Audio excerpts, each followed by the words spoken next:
Vidmori POV. The road to the capital was relatively uneventful for the most part. Just hours upon hours of riding down a wide open road. Maybe I should have looked into getting some books. Maybe I'll start my collection again now that I have somewhere to call home, and properly go back to again.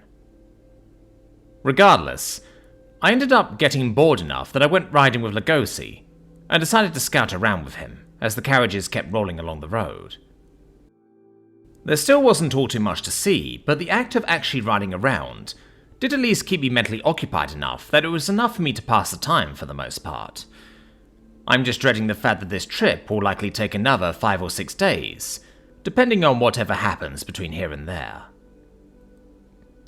Supposedly, there are a couple of villages along the main road that see plenty of traffic to their local inns. Based on what I learned from Tilsim, they serve as hubs for smaller villages that are set up further away from the main road. While the villages in question may be old and well settled, they aren't nearly as populated as the few fort towns that dot the frontiers of the hegemony, or the coastal towns and villages that have been established away from the country's port capital. Considering the hub villages along the road from Sunspot Keep, the first one is still going to be another day away, having been a total of 2 days of travel from the keep itself. The next hub village is 4 days away, another 2 days until we reach the capital at that point. All in all, it sounds like it won't be too bad for those in my caravan, as they won't have to rough it the entire trip, and can sleep in relative comfort. I'll likely be footing the bill now that I think about it, at least for the employees that Tilsim assigned to me, and for Chris and his team. As the sun started to go low on the horizon, Riley began to wave me down once I had returned from riding through the woods again. "Sir, I just wanted to inform you that we should be coming up to some camping grounds in the area. I know from experience that it is a relatively spacious ground close to a freshwater lake, so that we can top off our water and perhaps even fish to supplement the foodstuffs we packed for the trip," she explained dutifully, looking at me while I rode up alongside the carriage. I nodded intently at that before looking back over to her. "I see. And is this the place where caravans usually stop along this route?" She looked thoughtful at that before simply bobbing her head. "Yes, sir. As far as I know, it is a regular camping spot for travelers along this route." "I think it is best to avoid that place this time, considering the consistent bandit activity in the area. We should do our best to be less predictable. Staying at that campsite may just invite a target on our backs," I suggested, looking ahead at the road and then glancing over at the sun, to gauge how much sunlight we had left. Riley looked stoic and composed, but I could sense her hesitance, as she took another glance at the horizon before looking at me again. "What would you like to do then, sir?" I flashed a small smile as I met her gaze. "Let's ride for another hour at least. Put some distance between us and that particular campsite." She nodded some more before speaking up again. "Very well, sir. However, I would be remiss if I did not mention that we will likely be setting out camp in the dark." She glanced back at the adventurers and Chris's team for a moment before regarding me again. "While it is not that big of a problem for most of us, it'll likely mean we won't be able to get meal prep started until even later in the night." At that, I smiled some more before shaking my head. "Don't worry about setting up camp. Since I'm the one inconveniencing the group, I'll take responsibility and set everything up myself, no worries."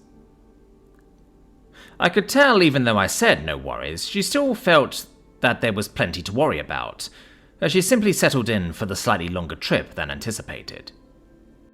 In the meantime, I decided to let everyone else know what was going on, moving between the two carriages since I was mobile enough to do so thanks to Lugosi. It wasn't much longer until the skies were painted with purples and oranges along the horizon with the setting sun. I had gone ahead with Lugosi to scatter around some more, eventually finding a manageable path between the trees to a relatively open-looking clearing with tall grass and brush. Once I had led others there, the adventurers immediately set to work in regards to setting up camp. Rance and Lily went around to make sure the immediate area was clear. All the while, Cecil took a moment to stand in the middle of the clearing, the gem of his staff glowing as he murmured a few words of power, and conjured a thin blade of water that began chopping the grass down to a more manageable length. Chris and his team looked like deer in headlights, not exactly sure what to do, as they stood around near the carriages while clutching their packs, and watching as the younger adventurers did their thing. Meanwhile, Riley and Lostril set to work where they could, unloading a chest that appeared to have cutlery and cookware, while also setting out a smaller box with several crystal-powered lanterns, and a number of metal poles on which they could hang them. Before everyone could get too far along with their self-assigned goals, I decided to speak up, as I made my way to the center of the clearing with Cecil. Cecil, if you'll give me a moment, I'm just going to set up our campsite real quick, and then you can get back to what you're doing soon enough. Cecil looked pleasantly surprised, if not a little confused by what I said, before bobbing his head with a small smile on his face. "By all means, Vito, go ahead," he said, as he stepped aside. I smiled in response, pointedly looking over to Riley while holding out my hands. Stone soon began to pour out from the air like water, as I began to shape it while walking around. I made sure to take my time with it, pacing myself for no other reason than to keep up my act, as I formed several stone huts, along with stone walls that were around 7 feet tall, with a single opening for entry and exit. To finish things up, I made a couple of stone picnic tables, along with benches before finishing up with a stone fireplace, at which point I dropped in some wood scraps and ignited it with a small ball of fire. "There we go. The camp has been set," I mused with a bit of a smile, before making a show of yawning a bit as I settled down on one of the stone benches. I couldn't help but revel in the stupefied expressions on Riley and Lostril's faces, but they got to moving soon enough, setting up the crystal lanterns around the camp to properly illuminate the area. Cecil looked clearly delighted by the display, as he went back to trimming the grass down to a more manageable level, though soon enough I could hear sounds of surprise from Rance and Lily as they came across the walls after returning from the patrol. Once the others had mostly settled into camp, Chris, Lostril and Rance had gone about preparing dinner. Lugosi posted himself by the entrance, keeping watch, while Lily walked off with Cecil to set up some kind of magical alarm wards. It sounded interesting for sure, though I'm not too sure about the specifics when it comes to actually making the wards. The wards were essentially supposed to notify Cecil if any living thing crosses the threshold he set up. At the other bench, I watched as Sarah and Zack set up some kind of card game that they were teaching Ren, though it seemed the cubs were interested in the game as well, as both Basmori and Fraley sat on the table itself and watched while the cards were dealt. Left to my own devices for the time being, I figured I should get some practice with actually making some things for me to actually sell once I get to the capital. It's one thing to say that I'm an art merchant, but if I don't have any products once it's time for inspection, my story will likely fall flat. I don't pull anything out from my storage for the time being, just closing my eyes to make it look like I was meditating, before looking into my storage space itself. I'm not exactly sure what to make at first, but in the end, I decided to stick with what I know. Taking some stone from the veritable quarry in my storage space, I start shaping them to look like some of my beasts, making quite a few wolves, squirrels, and a variety of birds. I must have lost track of time at some point, as I suddenly felt a tapping on my shoulder, only to see Rance flashing a small smile as he held out a wooden bowl of stew for me. "Here you go, Mr. Vito. Hope you enjoy it," he said pleasantly enough, as he set the bowl down before walking off to continue serving the others. The stew itself certainly smelled good. It looked to be some kind of meat stew with vegetables and rice. It's a shame that I can't actually eat it, though it would be rude of me to just give it to someone else, or pour it back into the bowl. Looking around, I see that Lostril was serving the cubs, and Lugosi their own bowls, while Rance and Riley served everyone else. For the time being, I went about pretending to eat, bringing spoonfuls of stew into my mouth before stashing the food away in my storage and making a show of chewing and swallowing when it was necessary. As everyone else began settling in, Cecil made his way over and sat across from me with a small smile on his face, leaning his staff up against the table before looking me over. "I just have to say, that was some impressive spellcraft earlier, Vito. I don't think I sensed that you were forming all that stone out of magic. Did you just have all that in your storage space?" he asked curiously. I couldn't help but smile a bit, making a show of swallowing the nothing that was in my mouth while nodding intently. "You have a good eye, Cecil. Yes, I'm carrying around a considerable amount of stone with me. I just find it easier to have my own supply, instead of trying to pull from my surroundings or make it from pure mana." Cecil bobbed his head intently, clearly pleased by the compliment, while also doing his best to comprehend the apparent complexities of my magical ability. "If you don't mind my asking, what are your affinities, Vito?" he asked, feeling rather sheepish about the question. I could feel that he considered it to be a personal question, but his curiosity was rather palpable by this point. I had to think about that for a few moments. So far I've displayed spatial, earth, and fire magics, but what else should I tell him? What would make sense? Well, speaking strictly of the elemental branches of magic, you could say my weakest affinity is with wind magic, and my strongest affinity is fire.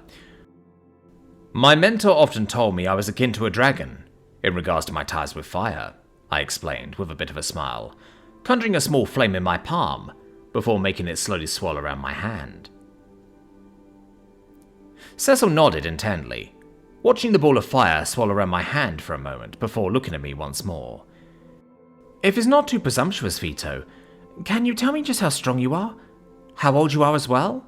he asked, his mind swelling with theories and possibilities as he couldn't help but steal glances at the cubs for a moment, before looking around at the stone camp around us. "You're awfully curious, aren't you? Why do you ask?"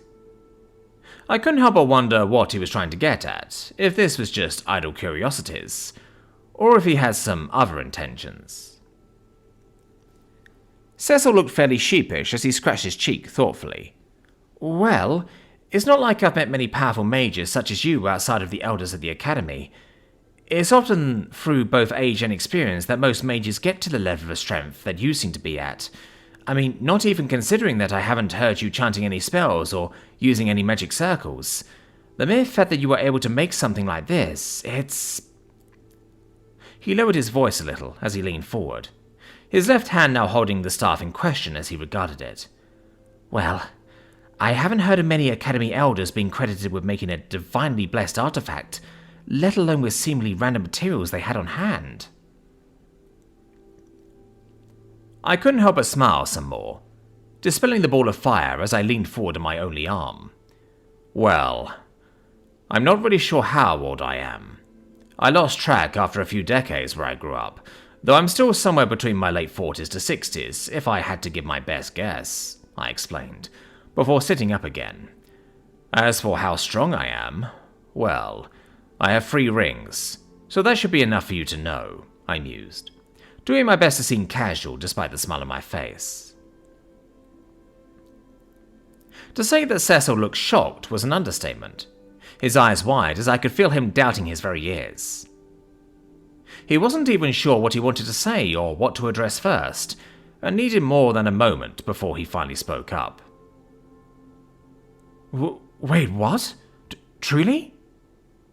He had to set his staff down again, placing both hands on the table as he leaned in even closer, lowering his voice to an even quieter whisper, as if to keep this just between us.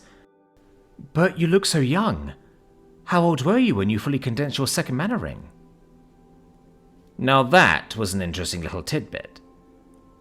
"What do you mean by that?" I asked with a kind smile. Cecil looked even more confused, but then looked thoughtful, as he considered that I may have had irregular training. At the very least, I was probably not academy trained.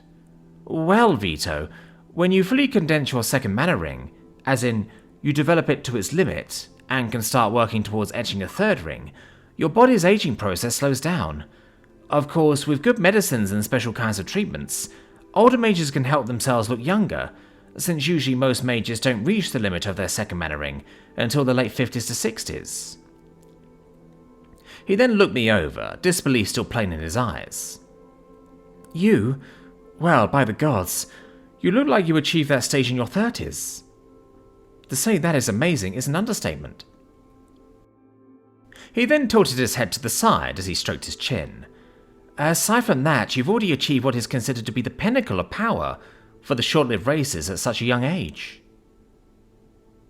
I just chuckled a bit, sitting up a little more, as I turned my attention to my stew, taking up another spoonful. So you're saying that being in my 60s is young? I mused almost playfully, before pretending to eat the spoonful, stashing it away as I chewed at nothing. Though at that, Cecil bobbed his head rather seriously.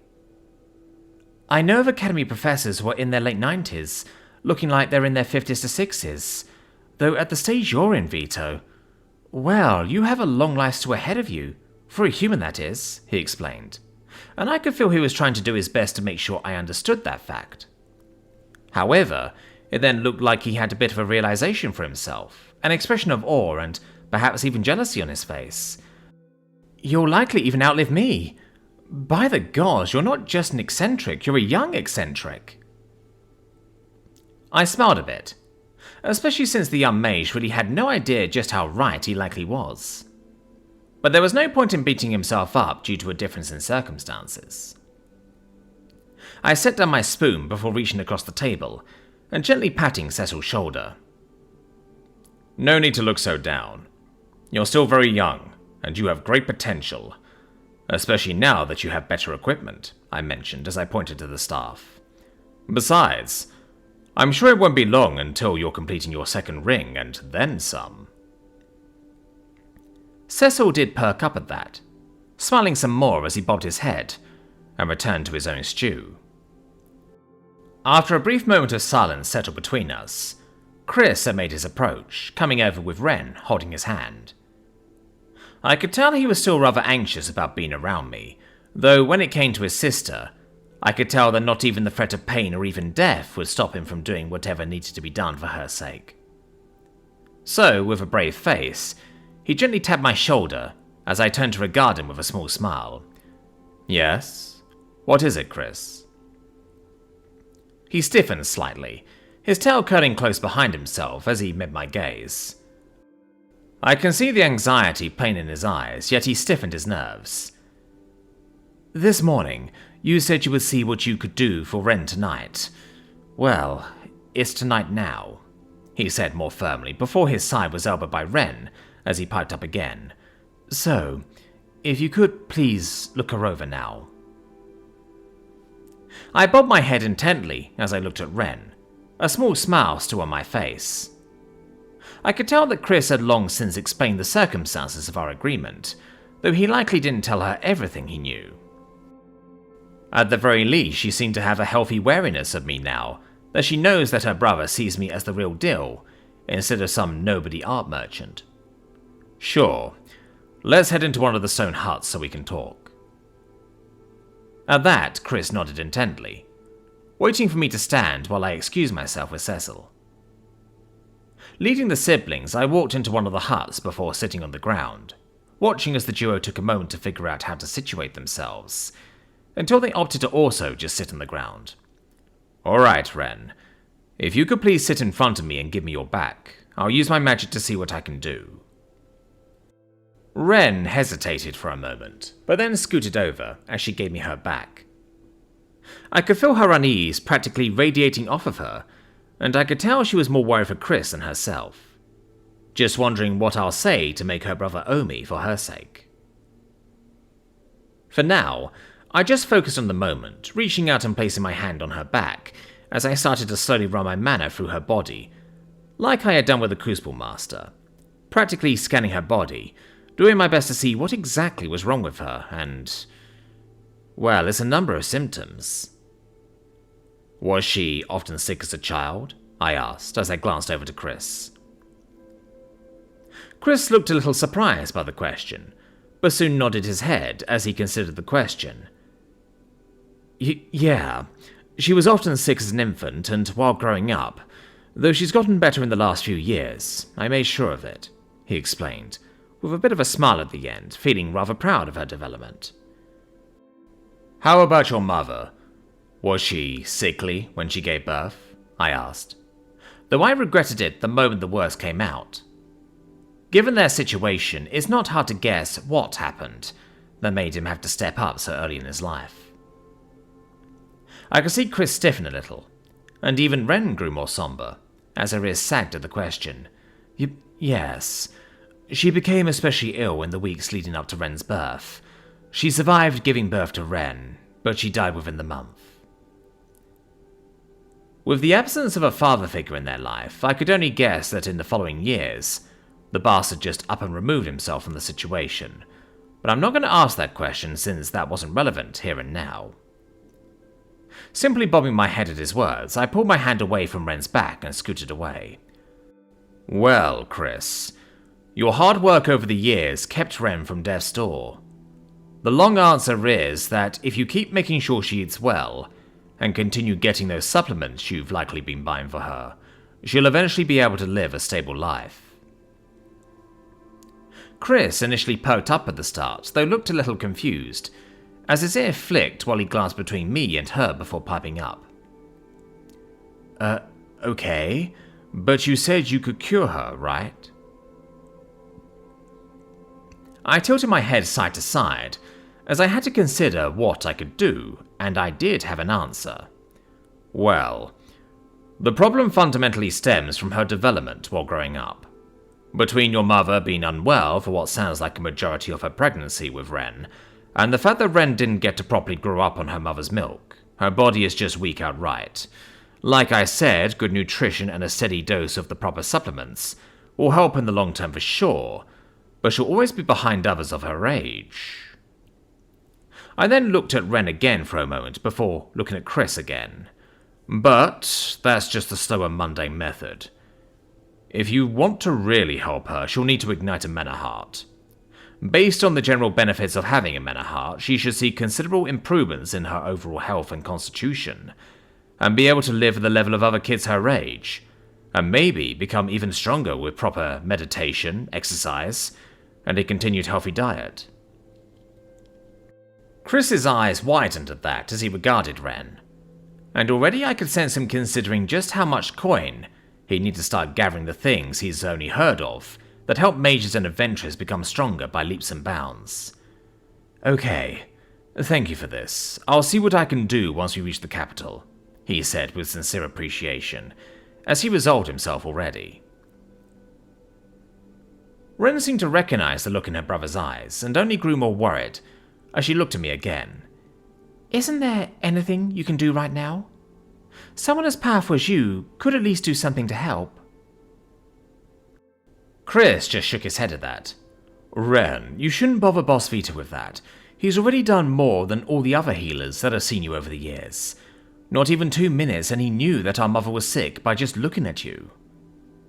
At that, her ears drooped with concern as Chris looked at me and lowered his head again. You've already held up your end of the deal as far as I'm concerned. I'll take it from here, boss.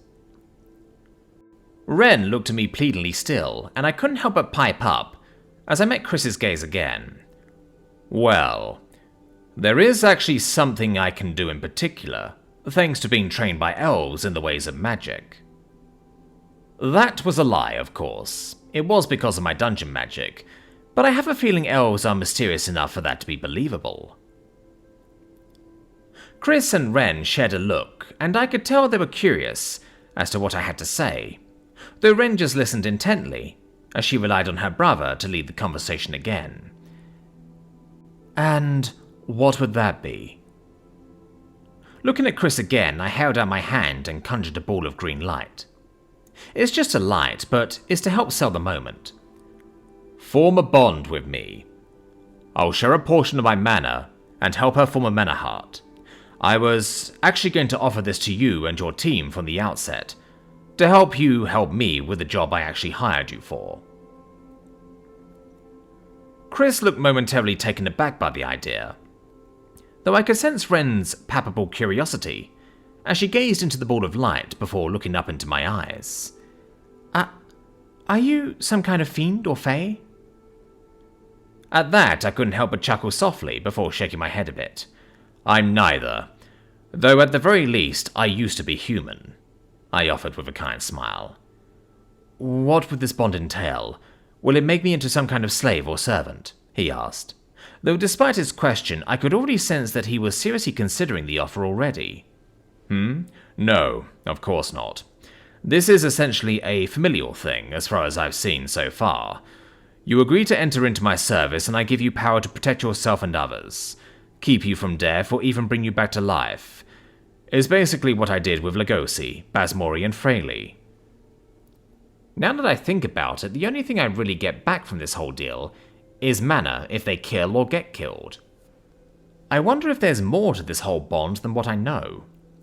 Well, if there is, then I probably don't need it, since I'm more than happy to take a loss if I can make others around me stronger. Chris nodded intently before taking my hand, the green light shining through between our palms before meeting my gaze. All right, I'll do it.